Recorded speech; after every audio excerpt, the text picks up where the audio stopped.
So let's start in the name of Allah, the most merciful, the most beneficent. आज का topic tax laws amendment act 2024 जो कि recently Pakistan के tax laws में amendment की हैं, जो कि पार्लियामेंट ने जिसको पास किया था 6 मई 2024, इसी महीने की 6 तारीख को। तो आज हम इसको डिस्कस करेंगे कि क्या ज़रूरत पड़ गई कि बजट भी आने वाला था, लेकिन इससे थोड़ा अर्सा पहले ही गवर्नमेंट ने टैक्स लॉज अमेंडमेंट एक्ट 2024 को उन्होंने इनेक्ट कर लिया। इसकी एक ही मेजर रीज़न थी, जो कि आप लोगों ने मुख्तलिफ मीडिया चैनल पे सुना होगा कि गवर्नमेंट का रेवेन्यू गवर्नमेंट क्लेम करती है around 2.7 trillion rupees is stuck in the litigation. Government कहती है कि हमारा 2700 बिलियन रुपीस लिटिगेशन में रुका हुआ है। लिटिगेशन मीन के एफबीआर के officer, assistant commissioner, deputy commissioner, additional commissioner, commissioner साहब ने कोई अमेंडेड असेसमेंट आर्डर पास किया होगा। उस आर्डर के अगेंस्ट जो टैक्स पेयर है उसने कमिश्नर अपील में अपील फाइल की होगी। अपील अगर वहाँ से डिसाइड हो गई है तो वो ट्राइब्यूनल में फाइल की होगी, और अगर ट्राइब्यूनल में जो है वो डिसाइड हो गई है तो वो फिर हाई कोर्ट में रेफरेंस चला गया होगा, और अगर हाई कोर्ट से रेफरेंस हो गया है तो फिर article 185 of the constitution of Pakistan leave to appeal जो है वो सुप्रीम कोर्ट में चली गई होगी।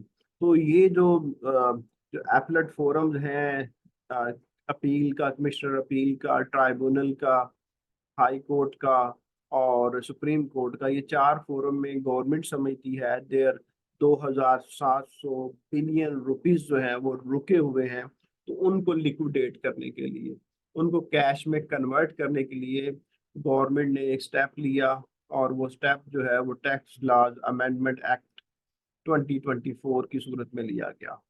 इस एक्ट के थ्रू जो मेजर चेंजेस की गई वो फिर बिकॉज जैसे कि मैंने बताया कि उस रेवेन्यू को लिक्विडेट करने के लिए उन्होंने किया, तो मेजर चेंजेस भी फिर अपील और रेफरेंस रिलेटेड हुई। वो अब क्या है, इनकम टैक्स में कौन सी हुई, सेल टैक्स में कौन सी हुई, और फेडरल एक्साइज एक्ट में कौन सी हुई, उनको मैं आपके साथ आज के सेशन में डिस्कस कर लेता हूँ। जैसा कि अर्ज किया, ये पास हुआ 6 मई 2024 को, और they are going to make it effective from 16 June 2024। अब ये हमने इसके लिए एक तैयार किया है डॉक्यूमेंट। इसमें सीरियल नंबर 1 है, सेकंड कॉलम है फोरम का।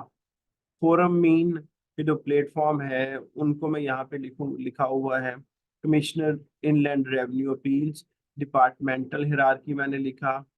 अब नेक्स्ट कॉलम है value of taxes oblique refund oblique as the case may be. इसमें ये होता है, जैसे मैंने अर्ज किया कि असिस्टेंट कमिश्नर से लेकर कमिश्नर इनलैंड रेवेन्यू तक जो लोग आर्डर पास करते हैं अगेंस्ट द टैक्स पेयर, वो आर्डर जो पास हुआ अगेंस्ट द टैक्स पेयर, अगर उसके वैल्यू जो है, जो टैक्स की डिमांड खड़ी की है असिस्टेंट कमिश्नर साहब ने या डिप्टी साहब ने या एडिशनल साहब ने या कमिश्नर साहब ने आर्डर को पास करके, अगर वो वैल्यू जो है वो 20 मिलियन से ज्यादा है, 20 मिलियन से ज्यादा है, तो अपील जो है कमिश्नर अपील साहब के पास नहीं आएगी। अगर वो 20 मिलियन या 20 मिलियन से कम की टैक्स की डिमांड निकाली है तो टैक्स पेयर के पास राइट है कि वो कमिश्नर अपील साहब के पास जाकर अपील फाइल कर दे। Section 127 of income tax ordinance 2001 is relevant in this regard.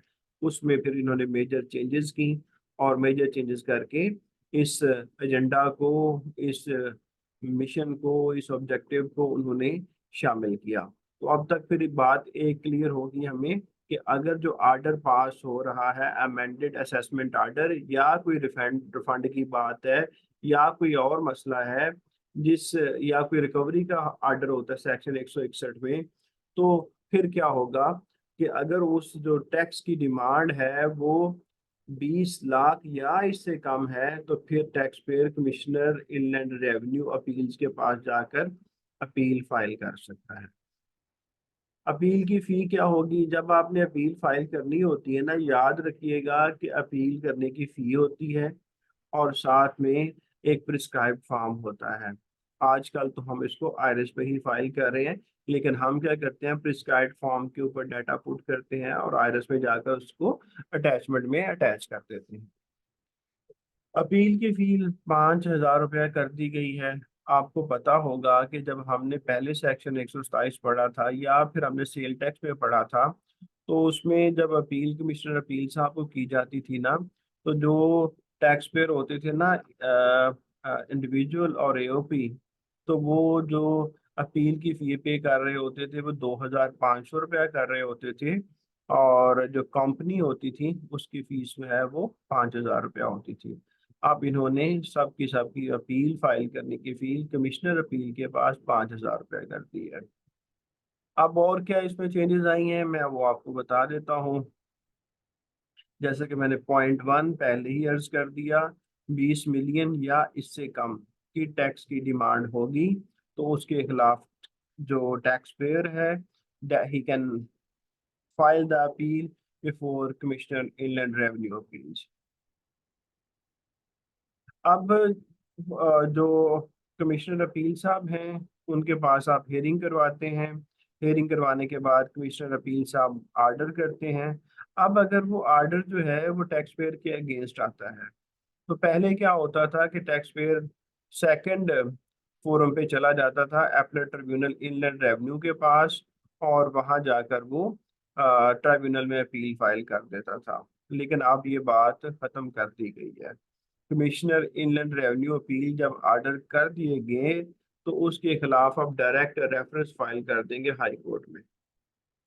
मैं रिपीट करता हूँ, पहले ये होता था कि जब कमिश्नर अपील साहब ऑर्डर पास कर देते थे, तो उनके ऑर्डर के खिलाफ अगर टैक्स पेयर अपील फाइल करना चाहता था, तो right forum was appellate tribunal inland revenue. But now, after the order of the Commissioner Inland Revenue Appeals, if the taxpayer wants to assail that order, then he is obligated to file a reference in High Court. सही हो गया। अच्छा, पहले ये होता था कि जब ओरिजिनल ऑर्डर होता था, जो असिस्टेंट कमिश्नर, डिप्टी कमिश्नर और एडिशनल और कमिश्नर ने किया होता था, जिसके खिलाफ अपील फाइल करनी होती थी, तो जो दिन दिए जाते थे अपील फाइल करने के, हमने एक रट्टा लगाया हुआ था कि कमिश्नर अपील के पास जाने के लिए 30 दिन है। कमिश्नर अपील ऑर्डर कर देता है तो फिर हमें जो एपलेट ट्रिब्यूनल 60 दिन के अंदर हम अपील फाइल कर सकते हैं, और फिर जब एपलेट ट्रिब्यूनल डिसीजन कर देता था तो हम 90 दिन के अंदर जो है वो हाई कोर्ट में रेफरेंस फाइल कर सकते थे। अब इन सब को छांटी कर दिया उन्होंने। उन्होंने दिनों की तादाद कम कर दी है। कैसे कम कर दी है? Through tax laws amendment act 2024। उन्होंने 30 दिन कर दिए हर जगह पे। पहले तो जैसे मैं अर्ज कर रहा हूँ ना कि अगर अपील ने डिसीजन कर, अपील के पास जाना है, कमिश्नर अपील के पास 30 दिन, ट्रिब्यूनल में 60 दिन के अंदर अंदर फाइल कर दें, हाई कोर्ट में 90 दिन के अंदर जाके फाइल कर दें, तो एक बड़ा लंबा टाइम होता है टैक्स पेयर के पास टैक्स उसको चीज़ों को मैनेज करने का। But now tax payer is required to do the things in a hurry because he has only 30 days to assail the order of lower forum। तो यहाँ भी ये डिसाइड हो गया कि कमिश्नर अपील का जब ऑर्डर आएगा तो डायरेक्टली उसके खिलाफ रेफरेंस फाइल होगा, ना कि ट्राइब्यूनल में अपील फाइल होगी। और अगर अब सोचो, मान लो कि जो मान लो कि जो अपने हैं कमिश्नर, असिस्टेंट कमिश्नर या डिप्टी कमिश्नर या एडिशनल या कमिश्नर, उन्होंने जो ऑर्डर पास किया है अमेंडेड असेसमेंट ऑर्डर 122 में जाके, या फिर उन्होंने रिफंड 170(4) में जाके डिसअलाउ कर दिया, या उन्होंने विद होल्डिंग का रिकवरी ऑर्डर जो है वो 161(1) में कर दिया, तो तो फिर क्या, और उसकी अमाउंट जो है, जो टैक्स की डिमांड खड़ी की उन्होंने, वो है 20 मिलियन से ज्यादा। तो उसके खिलाफ फिर कहाँ जाएगा टैक्स पेयर? तो उन्होंने कहा जी सीधा ट्राइब्यूनल चले जाओ, ब्रेक नहीं लगाना कमिश्नर इनलैंड रेवेन्यू अपील के पास। क्या कहा जी उन्होंने कहा सीधा जाओ tribunal, you need not to file an appeal to commissioner appeal. अगर तुम फाइल करोगे भी तो कमिश्नर अपील जो है वो कहेगा नहीं मैं नहीं सुन सकता, मेरे अख्तियारात खत्म कर दिए गए हैं, तुम ट्राइब्यूनल जाओ, क्योंकि तुम्हें जो टैक्स लगा है, जो कि अफसरान ने लगाया है एफबीआर के, वो 20 मिलियन से ज्यादा है, या आप कह लो अपनी जुबान में 2 करोड़ से ज्यादा है। तो तुम सीधा ट्राइब्यूनल जाके अपील फाइल करो, हमसे ये इख्तियारात ले लिए गए हैं वापस। अच्छा, ये तो हो गया कि जो आने वाले दिनों में फैसले होंगे उनके खिलाफ ट्राइब्यूनल जाएंगे 2 करोड़ से ज्यादा। लेकिन अभी जो अपीलें पड़ी हुई हैं कमिश्नर अपील के पास, हमारी फाइलें पड़ी हुई हैं कमिश्नर अपील के पास जो कि डिसाइड होनी है, अनडिसाइडेड है, अभी पेंडिंग है। तो उनका क्या होगा जिसमें टैक्स की डिमांड 2 करोड़ से ज्यादा थी और अभी तक कमिश्नर अपील साहब ने डिसाइड नहीं किया? तो फिर 16 जून 2024, क्या 16 जून 2024 उसका इंतजार किया जाएगा। जब 16 जून 2024 होगी तो जो कमिश्नर अपील साहब के पास ऐसे आर्डरों के अगेंस्ट अपीलें पड़ी हुई हैं जिनमें टैक्स की डिमांड 20 मिलियन से ज्यादा है, वो ऑटोमेटिकली ऑटोमेटिकली ट्राइब्यूनल शिफ्ट हो जाएंगी। कमिश्नर अपील अपना हक खो देंगे उन अपीलों को सुनने का 16 जून 2024 को, क्योंकि लॉ ने कह दिया। और किस लॉ ने कहा? Tax law amendment act 2024। अब अगर जो अपीलें अभी पेंडिंग पड़ी हुई हैं कमिश्नर अपील के पास, और उनमें जो टैक्स की डिमांड है जो अफसर ने खड़ी की थी एफबीआर के, वो 20 मिलियन से ज्यादा थी, और वो 16 जून से पहले पहले डिसाइड कर देते हैं, तो फिर क्या होगा? तो फिर ये होगा कि उसके खिलाफ ट्राइब्यूनल में अपील फाइल हो सकती है। तो ये मैंने क्या किया कि इनकम टैक्स ऑर्डिनेंस में कमिश्नर अपील के रिलेटेड जो चेंजेस आई हैं वो मैंने आपके सामने रख दी हैं।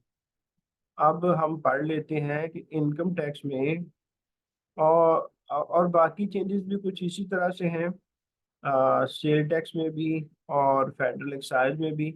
लेकिन वहाँ पे जो टैक्स की डिमांड है वो थोड़ी कम है। वो वो आप देखेंगे जाके कि इनकम टैक्स में 20 मिलियन जब टैक्स की डिमांड, 20 मिलियन से ज़्यादा टैक्स की डिमांड है तो फिर सीधा ट्राइब्यूनल जाओगे। सेल टैक्स में आप देखोगे कि 10 मिलियन से ज़्यादा की डिमांड है तो सीधा ट्राइब्यूनल जाओगे।